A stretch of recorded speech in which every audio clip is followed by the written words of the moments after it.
Hello and welcome to Pat Bear's Anime Club, and in this exciting video, we're talking about my top 10 anime of 2020. That's right.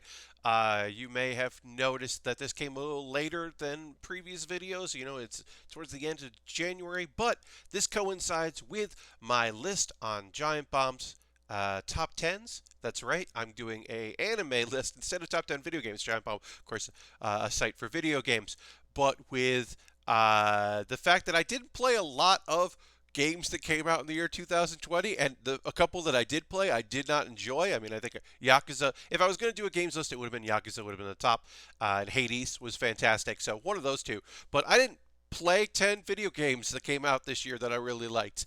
So instead, I did an anime list, and this video is going to go live the same time that list goes live. So it might not be up on a Monday as normal. Usually every other Monday I put a video out. Of course, I did put out one on a Friday for the Anime Awards. It's complicated. Basically, if you like Pepper's Anime Club, you got an extra video this month. So you're welcome. I know you were clamoring for an extra video, and I squeezed another one in, so you get more than two this month. Anyway, this is my top 10. You can read if you want. If you prefer to have the video, you see the show description below. I'm not going to edit into it, so the show description below has the link to it if you want to watch that. But if you'd rather watch the video, well, here you are, and I'll go over it again. I'm basically going to say some things that are pretty similar, some things that are a little different, probably because I don't actually remember everything I said about every show. So let's go through it and get into it. So number 10, Boofery. I don't want to get hurt, so I'll max out my defense. I didn't put the full title there because it's long. I did put the full title of a couple of these long named shows, but not this one. So Boofery. I'm a sucker for overpowered main character shows, VR MMOs, and chill anime. Not all slice of life is chill. Not all chill anime are slice of life. So this is an action adventure, but it is chill. You've got your main character overpowered because she's playing a virtual reality MMO, a VR MMO. But she's not trapped in it. It's not an isekai. It's just she's there and she's doing her thing. And she meets other people along the way and encourages them to do their own thing. Even characters who are probably play the game traditionally, causes them to think a little outside the box, and makes just a fun time guild, and even makes friends with guilds that are opposed to her, because there's a lot of player versus player things. One of the things I like most about this is because it is not trapped in that world, that people react to the fact that she's overpowered, and because she was maxing her defense and thus has opened up certain abilities that she shouldn't have, or she's playing in a style that is unique, that they're in the forms of avatars of little monsters that are just like, all right, well, we have to nerf this from now on. Are we going to change the rules behind this because the girl is just too good at this? And I like that because it's a live game that they're like reacting to her. That's a fun little touch. But mostly it's just like chill vibes and maple rules. And not featured in this photo, there's a giant floating turtle. So yeah, 10th best anime of the year as far as I'm concerned. And then we have Diary of a Days at the Breakwater. Now, I did want to include this probably a little higher because this is my cozy slice of life about four girls really into a thing. Not every season, but often in a season, you're going to find an anime where 4 to 5 girls and their somewhat, because it takes place in high school, somewhat wacky or weird advisor just like a thing and go and do the thing. And this year, there were a few of them, and my favorite of those was Diary of a Days at the Breakwater. You have a literal fish out of water. No, it's not literal, but the fish out of water girl who she wanted to join the crafts club. She likes crafting, and kind of gets roped into joining a club that does fishing. They're at the breakwater, and she's super not into it. Is scared of fish and lots of creatures like sea creatures, and definitely gets talked into doing it through some sort of blackmail, but comes to appreciate it and enjoy it. So I think the first episode pushes off people that really like the cozy nature of these kind of slice of lives, that are like, oh, because it almost feels a little like a sports anime where you either have somebody who's like really good at a thing, or somebody that like in the first couple episodes discovers how good the thing is. Like, oh, I didn't know that rock climbing was awesome. Now I'm super into rock climbing. That's another anime that doesn't make this list for other reasons. Also, oh no, there on the left there, the very tall girl, is she's not winning Best Girl at Crunchyroll Anime Award. She wasn't even nominated, and I call foul on that. Another thing that's a bummer for Diary of Days of the Breakwater, why I think it isn't going to make any top 10 lists from other people, is that it dealt with the whole the lockdown in Japan. Japan's lockdown came later than other countries because they weren't really having a lot of cases due to their general policies of well, if you're sick, don't go anywhere, and everyone wears a mask. Not everyone, but major cities people wear a mask. Um, so this show came out like 3 episodes, I believe, and then got delayed for a season and lost all its momentum. Um, Certainly in Japan, they re-aired the episodes that had already aired, but in the U.S. And other countries that are on streaming services, what ends up happening is almost in every case, a show comes out and then it comes back. It doesn't have the budget. They already spent the budget promoting it. It doesn't get its promotion again, and it just picks up where it left off.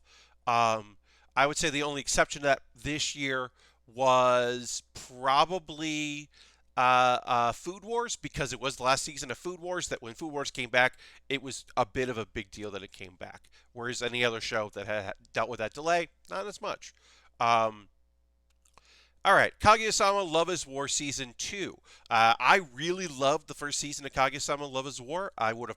I don't. Did it make my top 10? Did I do a top 10 of anime? It's good. I don't know. I'm going to say the second season. Introduction, new characters, mixed bag. Still the same kind of fun vibes. Some repeats of the first season or like expansions of the like Chiyaka being a mom type and helping out and trying to figure these things out. I would say that um, the stunts are bigger. The biggest issue I have with this is a positive, not an issue. The biggest thing about this that really spoke to me is yes, it is another season of these two characters like each other, but they feel that because of one of their status and the other work ethic, they can't admit their feelings because it will give the other power in the relationship. So they are attempting to make the other confess. And they probably don't necessarily even know their own, fully understanding their own feelings and the issue. Um, but it's about how, like, this dude sucks, and they went ahead and made him not suck as much. By the end of the second season, you're rooting for the dude. You want him to win. It like says like a mean thing to a person who you in another show you would have rooted for her, but you see where she messed up and you root for him. You're totally on board, and it's great. And she's really annoying, but like in a good way. She's like fine annoying. Yeah, it works out. I don't know. Kaguya-sama Loves War. Um, the nice thing about this is they aren't tsundere because they pretty much understand their feelings. I mean, there's a little bit of it not fully being capable of it, but they're not tsundere because to be tsundere is to also have a point where you don't realize that you're doing it, and they're fully aware of what they're doing. So I like that. We'll move on to Decadence. Decadence is so good. It is an original piece. It to me is this like wonderful combination of this sci-fi fantasy secrets and mysteries that get brought out throughout the course of the story, and you want to keep watching. You want to see what these are. This is an original story, and so it's really fun to be able to highlight that and showcase that in an era where there are so many shows are based on video games and manga and light novels. That this is okay. No, this is just an original story. It's shot beautifully. Music's really great. My biggest issue with Decadence, why it's not higher on this list, is it was sold to me that this is Natsume's story, the girl on the bottom there. This could be her coming of age story, and it is, but it also isn't. A lot of the show is really about this dude here and what his deal is, because he is linked to many of the mysteries in the show. And of course, I won't spoil anything. Um, uh, but it's fantastic. I think that I wish the minor characters had gotten a little bit more love. There's some other minor characters, some early minor characters that don't get the love that the later minor characters certainly do. Uh, but I think it's paced well. I think it's a great show. Decadence. Um, and we'll go to number 6, Haikyuu. Specifically, Haikyuu Season 4. We got the two halves of Season 4 this year. This is a show I came late to. I came to this show in the year 2020. If you watched my previous videos, you know I mentioned this, like shows that I wish I hadn't waited on. Because I say I'm not into sports anime, but I'm into really, really good sports anime. Shoyo Hinata, the orange-haired guy in there, is fantastic. But this is not all the characters in the show. It's just a good photo for it. This is like mostly the younger guys. We don't have some of the older guys in there, yeah, we got some of them. There's a lot of people. It's a volleyball team. Anyway, one thing that's really beautiful about season 4 is that it continues the arc of the minor characters getting their moments in the sun. That they're yes, they are not the flashy guy. They're not scoring all these points. Maybe they're the backup setter. Maybe they are somebody that just fills in on the back line because you can swap people in and out. Maybe they're an ace, but they're an ace when it comes to serving. Maybe they're service ace or to break up momentum. They find their little roles and they have their moments to shine. Even the characters that I'm like, what's that dude's name again? Because he just looks like a guy. He looks like a background character. Oh, cool. He did a good thing. Oh, neat. Oh, great. Oh, that's fun. There's so many good things, and they're the characters that you don't really like as much. And one of the beautiful things about Haikyuu is you can't wait for our boys to win so that you can start rooting for the other team. Because there are maybe like 2 characters in the entire show that I don't like, and one of them's in the OVA. So it's like, okay, this is pretty great. Yeah, just like so many good boys. Also dealt with the fact that there was a double season, 25 episodes, I believe. Also had an issue due to COVID of a delay. And I would say if you're somebody that likes to collect Blu-rays, see if the season 4 Blu-ray comes out anytime soon, because some of the animation doesn't look as good as the rest of it. And that's a bummer. I feel like the flashbacks in season 5 will look better than some of season 4. What are you going to do? I assume there's going to be season 5 because there's more manga and the show is a hit, so I assume they'll do another season. Gallon Dino. We're probably not going to get more Gallon Dino. This is also an issue of COVID where it started airing. I think it got to episode 7 of 12, I believe, and then I had to take a long break. And most of that break is due to the fact that half the show is live action. That's why there's 2 photos here.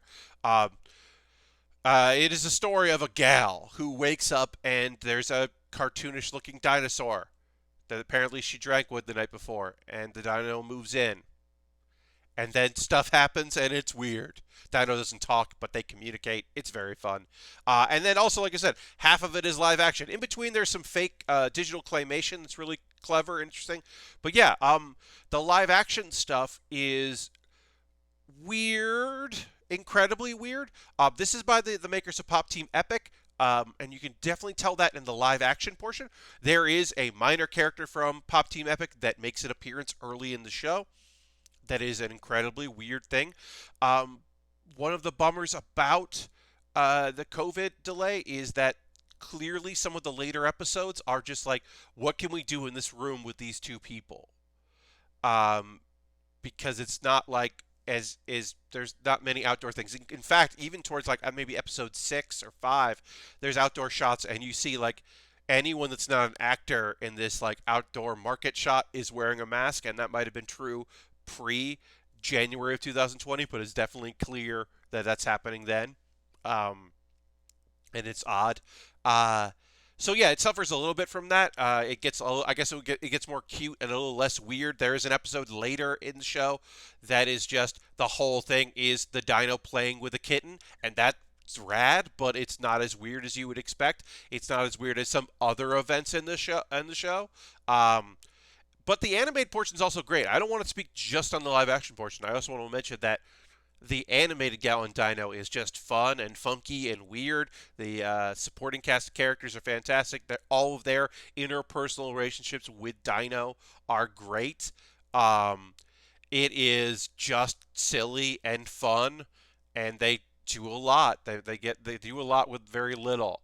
Um, uh, Even though obviously that it was delayed, it's fantastic. I would highly recommend tracking down Gallon Dino and watching this wonderfully weird show. And then also, hey, I'll say this about any show that I'm talking about here, but specifically about Gallon Dino. If you're watching any of these shows, due to my recommendation, let me know. Let me know what you think about these shows in the comments below. You can also send me a tweet, twitter.com/PatBaer.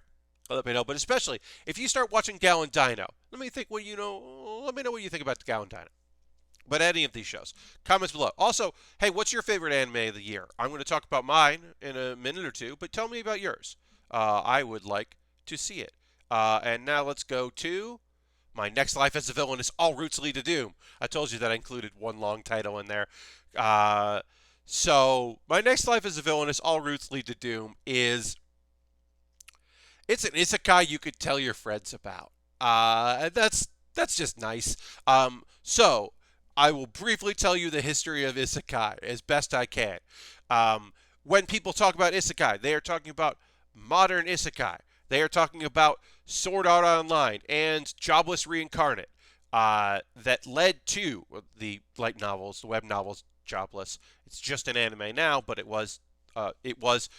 really solidified what these are. They're talking about an overpowered or occasionally underpowered, generally overpowered guy that through video games or a spell or dying, getting hit by a truck, ends up in a fantasy world and lives in an incredible adventure with a lot of ladies.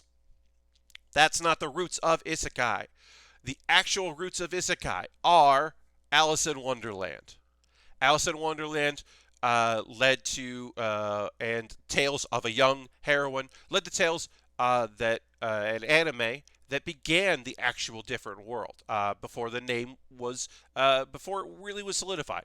So your Fishugi Yugi, your Escaflowne, your Inuyasha, girl travels to a different world, shenanigans ensue. Uh, Now we're getting the postmodern isekais where you got the weird things like slime, the time I got reincarnated as a slime, or Soma Spider So What, which is playing with it. You have your self-aware characters like Shield Hero knows what light novels are, and also Soma Spider So What makes lots of references to that. Or didn't I say to make my abilities average in the next life, and my next life as a villain is All Routes Lead to Doom, are female led. And that rules. I love that. Also, Ascendance of a Bookworm is also female led.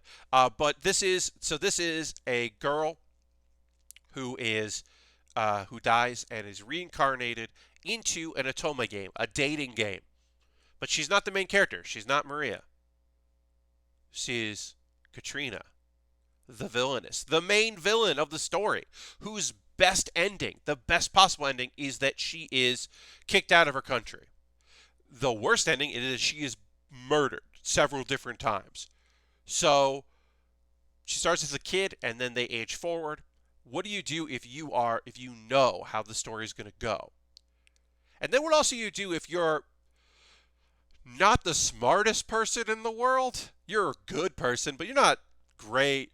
And even if you are in the body of a child, you're not like the most social or incredible person as a teen. Yeah, what happens? What happens if you end up with a harem and you do not know that you are a harem of women and men, and you do not know that you are the main person in that because you keep thinking about it as the game, even though you have drastically changed the characters involved in it. It's very fun. It is so light and fun. There obviously is some drama in it, and there's some mystery. There's also a fun little thing of like her internal monologue is little chippies of her kind of portraying different parts of her emotions, which is really fun. There's some really great gags. There is a twist I did not see coming in relation to one of the other characters in the game world playing with the idea of resurrection and the very nature of an isekai that I was not expecting and fucking rules. Um, it makes me want to go and get the other story because there's a story where because she wakes up as a child and knows this is all happening. She gets bonked in the head and then has her memories. Um, there's another version of this where she's in high school when that happens, so the characters are very similar to the way they would have been, or are identical to the way they would have been as children in the game as in the story. So she has far less time to change them by just being a different person. Um, it's a great story, and I love the idea of someone, a main character, in a harem that doesn't know that she is the focal point of everyone's affection, just blissfully unaware of her own lovability and what she has done for people. It's a great story. Fantastic. Doradoro. You might be surprised to see something that's so dark and violent, but it's beautiful in its violence. I would compare Doradoro most to its art style, which is actually really similar to its to the manga, um, to the Max, which was a show that was on MTV. It's really folks that are my age or a little older, probably maybe a little younger, remember that. Um, it's very visceral, but it's got a beauty to it. And Kaiman is just such a interesting idea of in a world where magic and humans are kind of like not doing great against sorcerers, and you got a guy with a lizard head and no memory who is immune to magic. So how do you beat that? Well, you do it by some people that are actually also tough. I don't generally like amnesia stories, but this one is great because I mean, you also, we're not finding out along. We find out sometimes before Kaiman does what's up with this mystery. Great supporting cast, great villains, villains that you're like, oh, I kind of wish they weren't villains because I like them. Yeah, great, weird, so weird. Um, and dark and visceral. I would say maybe watch the first episode and decide if this is right for you. Yeah, I mean, I would say that about just about any of them, but definitely, yeah. Kakushigoto. I didn't watch the first episode of this because the premise sounded bad, so I will tell you that it's not. Um, you've got a single father raising a girl, and he has a secret. She doesn't know that he is a manga writer and artist, a mangaka. Um, and you say, like, oh, why does he keep that from her? Well, he's embarrassed because he writes dirty joke manga. So when I read he writes dirty joke manga and doesn't want his daughter to know what that is, I immediately didn't realize that dirty joke manga, I know this, but it didn't make it abundantly clear, oh, he's not writing porn. That there already are those shows. That anime came out maybe in 2019. That exists. Um, that's not this show. He writes basically like I don't know if there's a good equivalent to it, but like I guess if like Mike Judge didn't want his kids to know that he was that he, that he wrote uh, Beavis and Butthead. He basically writes Beavis and Butthead. I guess like yeah, just like lame jokes for teens for children and like old men. So he's embarrassed by that.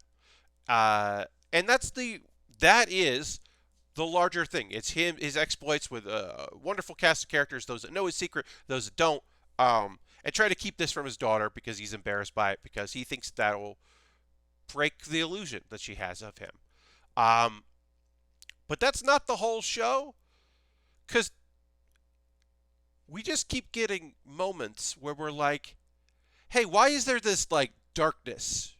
There's flashes of her older.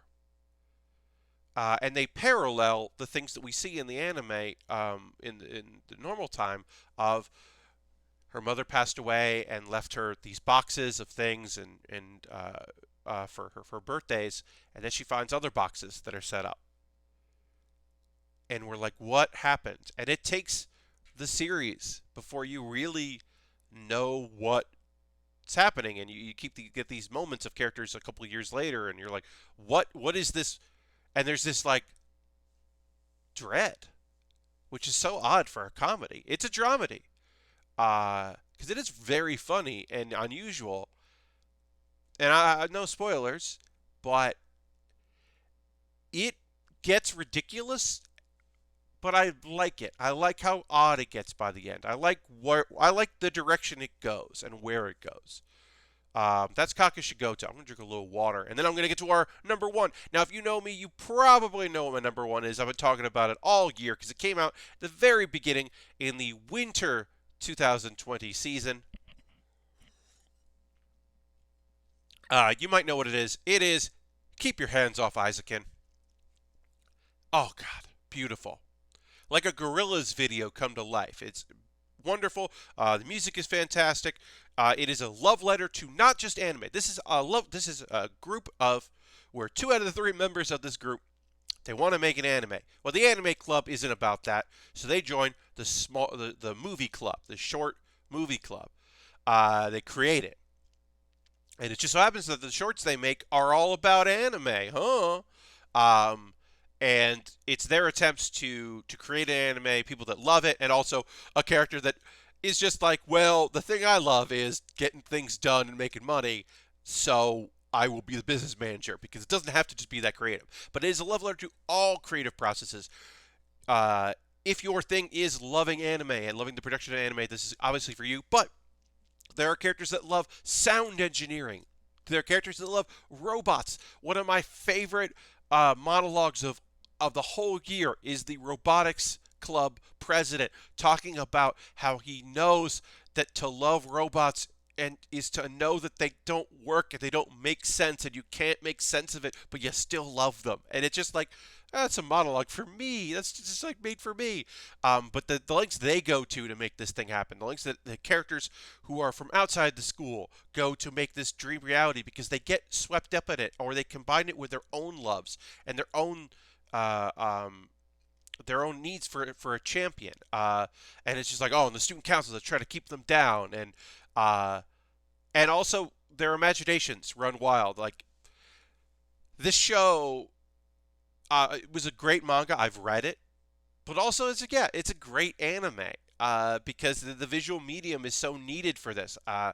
Their imaginations of what their show can be and how the world works, and the fact that they're pulling from the knowledge that like the town they live in is weird. It's designed weird, and it's in attempts to make sense of the world they live in and why the choices were made in those things to justify them because the real world doesn't have justifications, but in the anime world, you want them to make sense. You want these choices to make sense. And getting to watch these trials and tribulations is so rewarding. I will also say there is a scene where they go to the baths, and it is not fan service. It is just to further the story, and that's fucking refreshing. That's so nice. That's so lovely. Um, the opening theme is Easy Breezy is a fucking banger and a bop, and the opening animation is beautiful. It's done by a different studio in a different style, but it fits and works. Um, mm, Keep Your Hands Off Isaacin has been number one. Oh, anime of the year 2020. And can't recommend it enough. It was the first season, so it was winter 2020 when it came out. But every show that came out after this year had to go up against it. So let me know in the comments below what your favorite show is. If you're surprised that ReZero isn't on this list. If your favorite show of the year was a Fate show. If you thought that Millionaire Detective was the best thing this season, or Akadama Drive was your favorite show. Let me know in the comments below what you liked. If you thought God of High School, if you can't believe that God of High School didn't make my list, and it's like number 12 or 11 probably. Let me know what your favorite shows were. And if you want to, let me know if you watch any of these. I'd love to hear it. You can also always make suggestions of things you'd like to see me cover. My next show will be a live one, January 27th. I will record it as part of my Twitch, and then it will go up that following Monday for everybody else on YouTube. And that will be taking a look at what I'm watching and what I gave up on and what I'm waiting to watch on for the winter 2021. There's already some shows that I immediately dropped, so we'll go through them. So thanks so much for watching this video. How long was this? Oh, 30 minutes. Hey, thanks for watching a 30-minute video about anime that I like. I appreciate it. That's Pat Bear's Anime Club. You've been fantastic. Hey, if you aren't subscribed, subscribe. Hit the bell so you know when I'm doing more videos. And hey, also, if you wanted to, you could leave a comment on the Giant Bomb. You could follow the link there and say like I also watched the video. I don't know, you can do that. You don't have to. But thanks so much and have a great rest of your day. And I'll see you on the next Pepper's Anime Club. Goodbye.